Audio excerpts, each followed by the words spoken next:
Happy Friday, everybody. I hope you had a good week. Today is December 16, 2022, and this is your Friday planning video. I want to start today with some tales from the front line. As I brought you these before, just some of the issues and conversations I've had in the past few weeks. Let's get this out of the way first. As you know, I don't give personal tax advice, and this is so important right now. So I'm happy to work with your tax preparer to assist in keeping your tax plan on track. First, I'll talk about those in the distribution phase, those 72 years young or older. But if that's not you, please hold off, stick around. I have some of those for you, for some ideas for those of you still contributing also. Let's talk about required minimum distributions, RMD. If you're still working and you're 72 or older and you still have your 401k or 403 plan active, you do not need to take your RMD from that account. This is key. Unless you own the company or more than a 5% owner, you'll still need to take the RMD from your other IRA accounts, those that are not 401ks, so take note of that. Remember also that regarding the RMD, you do have to take it. If you do not, there's a huge IRS penalty, but you do not have to spend it. You're welcome to move that into an investment account to keep investing. I'll talk about that more in a moment, but you can also do anything with that. You just have to take it out of the IRA. Let's talk about Roth IRAs, and a favorite in these videos, Roth conversions. Remember that you do not have to take an RMD from a Roth IRA. So you may ask, can I convert to a Roth and not take my RMD? Simple answer, no. You have to pay your RMD, then you can convert to a Roth. The conversion does not satisfy the RMD. Sorry. A few special reports on RMD in down markets. First, I get this one a lot. My RMD was figured on account balance on 12/31/2021, last year, before the market was down almost 20%. Is that adjusted somewhere? The answer is not what you want to hear, but no. It works both ways, the same as in the up markets. For 2021 RMD, your amount was figured before the market rallied in 2021. So there's no remedy here either way.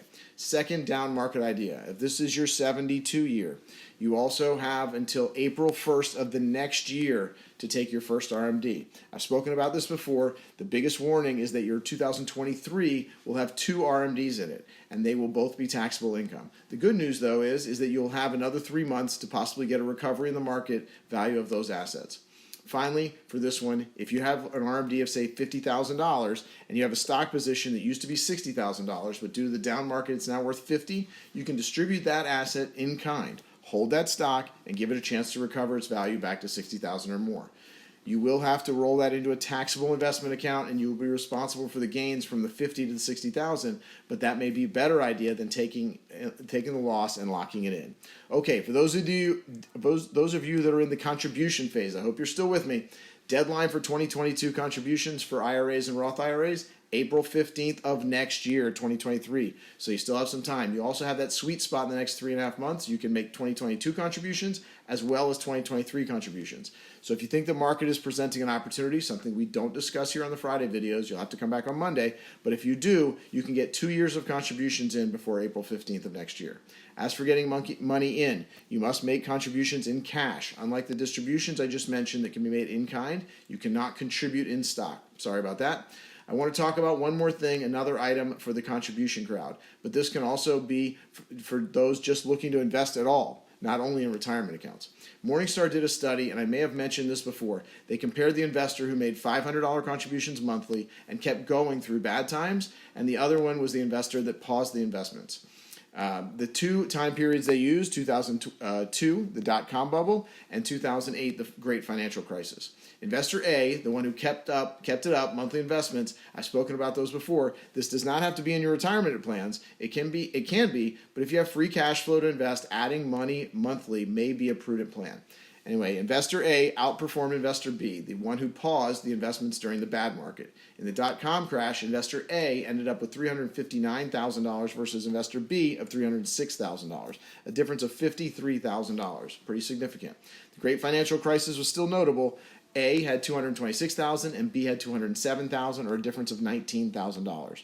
So if you're thinking about stopping your regular investment plan because you think you can avoid the down market and start back at the right time, at least this study shows that it will not be successful. Okay, that's all for retirement accounts today. One more, and I want you to mark this as, I know my friend doesn't watch Randy's videos. I better tell him about this one. Capital gains and losses are a big source of taxes year in and year out for many taxable investors. This year, capital gains are hard to come by for some, but if you've had some of the big winners of the decade, you're probably still sitting with some of those big gains. Still, yes, this is your Apple, your Amazon, your Microsoft, and so many others, tech and non-tech companies alike. If you're like many of the people I talk to, you feel that you cannot sell those stocks. Too much capital gain, even after the 2022 pullback.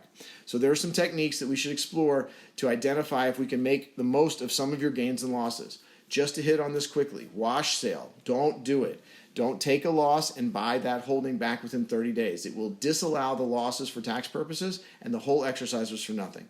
A notable issue with that 30-day wait, it does not apply to gains. What do I mean by this? This is the wrap-up for today. If you have a low-cost basis stock, lots of gain, and through other actions can offset that gain with losses. But I know you think about this, I don't want to sell my XYZ stock. I want to keep it. Think about this. If you have a $50,000 gain in a stock and through some other tax loss selling you have $50,000 in losses, this gives you the opportunity. Sell the gain, recognize the $50,000 gain, offset that with the loss, thus no tax liability. Then immediately buy back the stock you sold with a gain, since you want to keep it anyway. Your new cost basis has been set by today's purchase. So if for some reason and the need to sell that stock comes soon, you have a much lower tax liability to deal with. This is not a wash sale because you sold the gain, not a loss. Okay, important to note this again because this is somewhat complex tax strategy and I do not give tax advice. All of these actions should be run by your tax advisor and I'm happy to talk to them about it.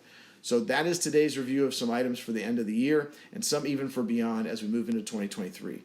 We only have about 10 trading days left, but lots of time to plan. So remember, the 31st does matter for 2022 tax planning and for a lot of other things, but it's just another day as we plan for 2023 and beyond. So please share this video with your friends if you think it'll help them, and let's stay in touch in the coming weeks and beyond as I'll be bringing you more planning information and more ideas. Come back next week. Monday's market update is sure to pack a punch based on this week, and we should have at least two more planning videos this year. A lot to cover. Have a great weekend.